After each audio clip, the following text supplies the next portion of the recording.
Hello my good friends, day 22. This is video 22 for day 22. Okay, now what I wanted to talk to you about today was a very small phrase that we need to learn when things go wrong in our life, and it's maybe so, maybe not. Now sometimes a tragic disaster happens in your life, and you think, oh, this has to be the worst thing that's ever happened to me. And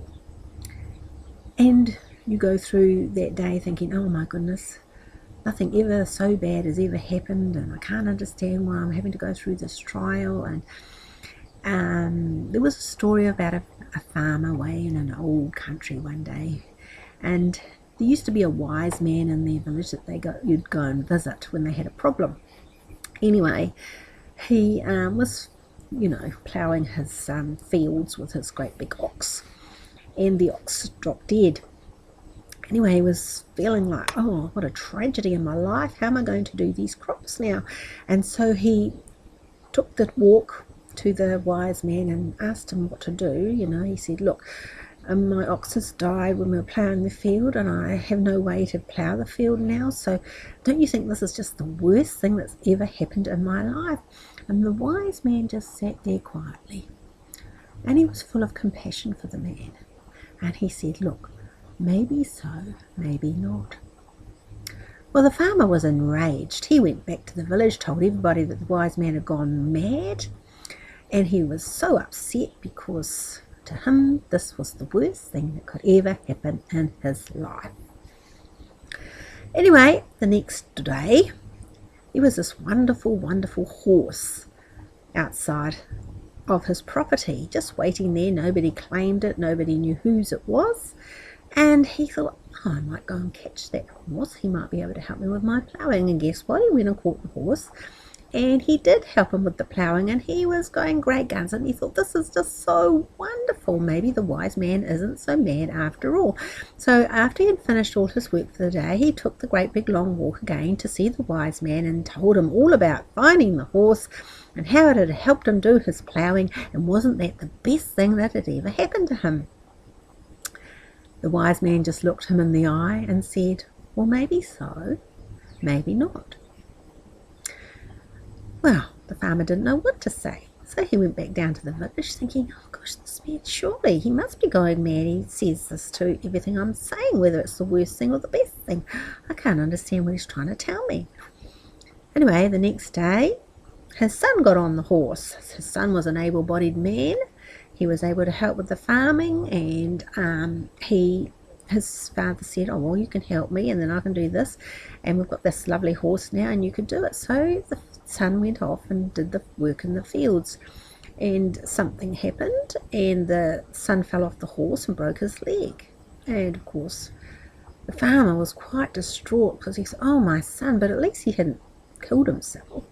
At least he was only hurt, But anyway, got his son fixed up, got the splint on, and made sure he was comfortable. And then he trotted off to the old man, and he said, surely this is the worst thing that's happened, because now my son is hurt because he got on that horse that I found yesterday, because my ox died the day before, and now he's broken his leg. Isn't this the worst thing that's ever happened to me in my life? Well, the wise man was so filled with compassion, looked him in the eye, and he said, maybe so, maybe not. The farmer couldn't believe it. He thought, this is my son. This man knows my son. How could he be like that about my son? Anyway, he trotted off home, grumbling to himself that the wise man surely is going mad, because he doesn't say anything else except maybe so and maybe not. And he was quite angry, So he went home and went through the night dwelling upon this problem. What's he going to do about it? Well, the next day, the militia came into town looking for recruits for their army that was certainly at war with another country, and they were looking for all the young men, all the able-bodied men that they could take. Now, they couldn't take the dad because he was too old, and they couldn't take his son because he had a broken leg. But all the other young men in the village were taken, and they all knew they probably would never see them again. So the wise man and the farmer decided, maybe this is correct. So anyway, he made sure that he celebrated the fact that his son could stay with him, and that at least he would be able to still be in the village as a young person and see the village thrive. And then he took off for his long walk back to the wise man, and he said, "Wise man," he says, "you were so right. My ox died, I found the horse, my son got on the horse, my son broke his leg, but he didn't have to go away in the army today. How did you know all these things were going to be the way it was going to happen?" And all the wise man could say to him, well, maybe so, maybe not. So which left the farmer puzzled, but we need to think about this situation. How many times in your life do things go wrong and you think, oh, this cannot possibly get any worse than it is? And the next day or a week later or a year later something happens and you're blessed because of that situation.